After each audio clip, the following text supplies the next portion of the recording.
again with saltinmycoffee.com. Thanks so much for coming back and joining me. This is November 4th, and so it's day number 4 in our series of sharing 1800s recipes leading up to Thanksgiving. Today I thought I would do something just a little bit different, and that's share an 1800s menu for Thanksgiving dinner instead of a recipe. I'm getting this menu out of my copy of the White House Cookbook.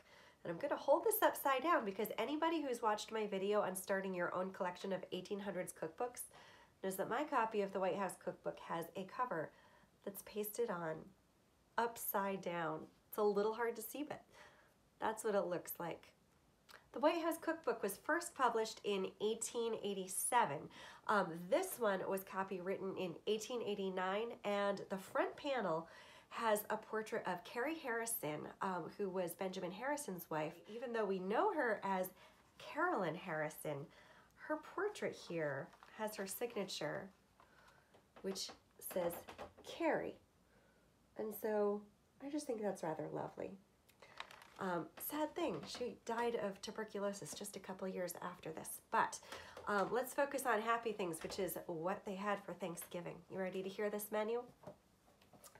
All right, they have menus for all throughout the year, and under November, the first thing listed is Thanksgiving Day. For breakfast, grapes, oat flakes, broiled porterhouse steak. How's that for a way to start your day?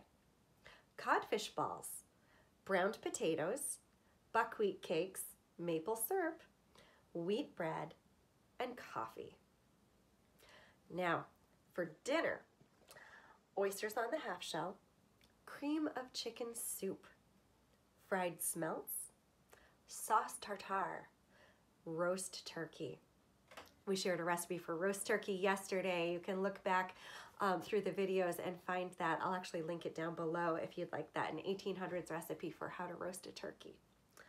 Cranberry sauce, mashed potatoes, baked squash, boiled onions, parsnip fritters, olives, chicken salad, venison pastry, pumpkin pie, mince pie. I've also already shared a mince pie recipe from the 1800s. I'm going to link that down below as well. Charlotte russe, almond ice cream, lemon jelly, hickory nut cake, cheese, fruits, and coffee.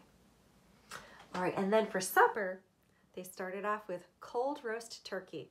Don't you love it that that is a fine ancient tradition? Of course we have cold turkey for dinner on Thanksgiving. Cold roast turkey, scalloped oysters, potato salad, cream shortcake, eclairs, preserved egg plums, and tea.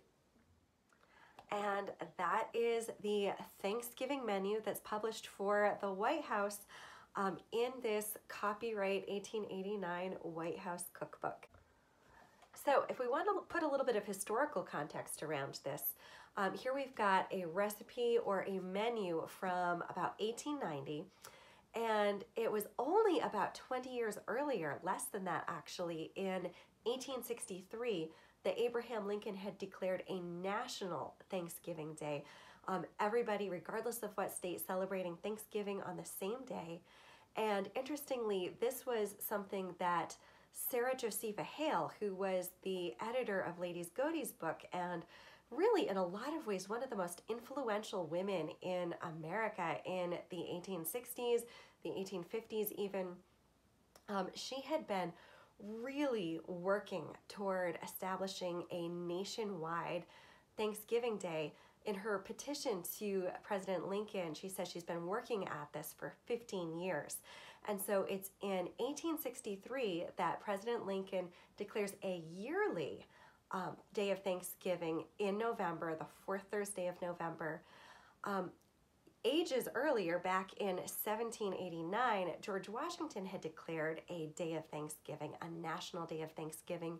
But we see that right in his address. It's, you know, November next. He's declaring a day of Thanksgiving for the entire nation that was for that 1 year.